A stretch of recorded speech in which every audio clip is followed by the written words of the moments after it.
So my exams ended and I finally got to watch No Way Home after 5 days of its release. Screw you, school. Whatever, this movie's amazing, 9 out of 10, bye. Oh, I should probably elaborate why I think so. Alright then, here we go. This review has spoilers, so watch out, although I don't think anyone hasn't watched it yet. Hello, Peter. So Andrew, turns out you are the werewolf. I knew it. Okay, so first of all, I don't even know where to properly begin this review because of how many things were going around in this one movie. I really enjoyed this movie, despite this being in one of the 5 longest MCU movies. I really watched it without noticing the time passing by. I wanted to see more. It was that great. And I don't know about you, but I was really getting tired of Marvel this year. Despite getting loads of Marvel content, I always felt like none of them were really good.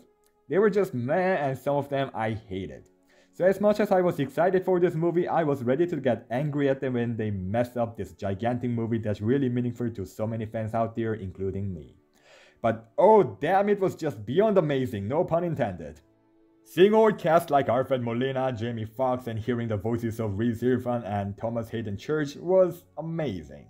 And I really thought I wouldn't see their faces, so I was really glad when they got cured, even though those scenes were reused from old movies. But I'm sure nobody cares, but I noticed it right away. Yep, I'm bragging about how much of a big fan I am. Anyways, Willem Dafoe showed the best performance, no doubt. He was really terrifying in loads of ways, and I really was glad to finally see a villain who doesn't want anything but chaos. As much as I love villains that have reasons or noble causes, I was really starting to get tired of those. So yeah, damn, Green Goblin was just amazing, thank you Willem Dafoe. But you know who I was really glad to see from the old cast?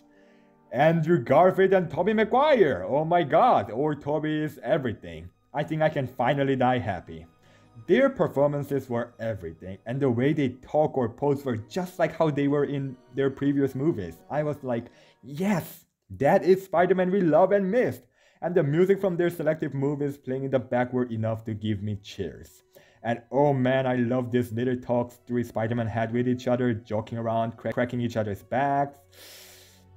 It was so wholesome and amazing. I'm so glad we got to see all Spider-Man in one movie, and I still can't believe this movie exists. And the characters themselves were pretty great, except for Lizard and Sandman. They only had like, 3 lines each, and as a Raimi fanboy that really loved Sandman, I still don't get why he started fighting Spider-Man even after Toby's Peter showed up. I think it would have made so much more sense for him to help them the same way Doc Ock did and go home without being cured, but whatever. And Dr. Octopus was really underutilized. I'm glad he got his redemption once again. It wasn't as great as Spider-Man 2, but it was cool. And I really hope they explained more on this whole multiverse thing. I mean, I get Jamie Foxx didn't want to be blue again, and I really like Electro's new design, but why does he look so different? Lizard had a slightly different design too. Electro says in this movie that he likes himself in that universe, so does that mean people look different in each universe? Then shouldn't Doc Ock and Green Goblin have a huge change in design too? Shouldn't Tobey and Andrew look like Tom Holland with that logic? But honestly, whatever, who cares? It was fun, and I don't think Marvel cares about plot holes anymore anyway. So yeah, and also, Electro doesn't know Peter is Spider-Man, so I don't know why he came to the MCU's universe, but who cares, right? And as I already said, Green Goblin was the best in the entire movie. His fight scenes were just great. The apartment fight scene was so brutal and felt a lot more personal than any other fight scenes. And that final fight on the shield? Cheers, bro, cheers! But I will talk about that later. And other Spider-Man really stayed in their character, which was great. Doctor Strange really didn't have a huge role, which I really liked because I've seen many people complaining about other figures in the MCU Spider-Man movies, which is why they kept calling him Iron Boy Jr., which even made it to the movies and it was hilarious. I don't think any of my uncultured friends noticed that, but I loved it. But do you know who was my favorite character in this movie? No, it's not Andrew, who I grew up watching. No, it's not Tobey, who was my first superhero. It's Tom Holland's Spider-Man. This movie really understood Spider-Man's character and got rid of all the complaints I had about the MCU's Spider-Man. Spider-Man believing they all deserve a second chance didn't feel like a reckless teenager thing at all. To me, it actually felt right, and I thought that was pretty Spider-Man thing to do. A heroic thing to do.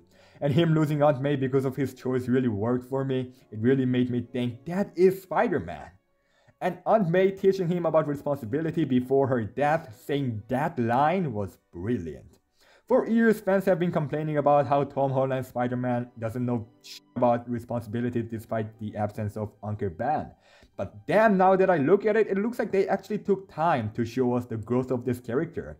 They even got him a comic accurate suit that he made by himself at the end of the movie without any technology of Stark or whatever, which fixed another problem fans had for years. And that scene where all the Spider-Man talked about responsibility, telling Tom Holland's Peter about Uncle Ben and Gwen Stacy, really felt like Spider-Man to me. It brought tears without me even noticing. That scene is my favorite scene of all time, along with the final fight of Peter with Green Goblin. That fight was really personal, and his choice would have been a huge turning point for Peter. But Toby's Peter stopping him because he knows what it's like to want revenge for the loved one was just spectacular. And despite not saying a word, Toby's face really said it all. It was a huge Spider-Man moment, and when he got stabbed, I really watched praying for him to not die. I'm glad he survived, and I'm also really glad to know he got his happy ending with Mary Jane. He deserved it. Well, speaking of Toby's happy ending, we got to know Andrew stopped pulling his punches after Gwen's death. I hope this means they are bringing back the Amazing Spider-Man. I want to see more of him, and I hope Sony doesn't interfere this time. So yeah, I also really loved how the characters said the exact same dialogue as they did in the previous movies. I'm 99.99999% sure that writers are Raimi members.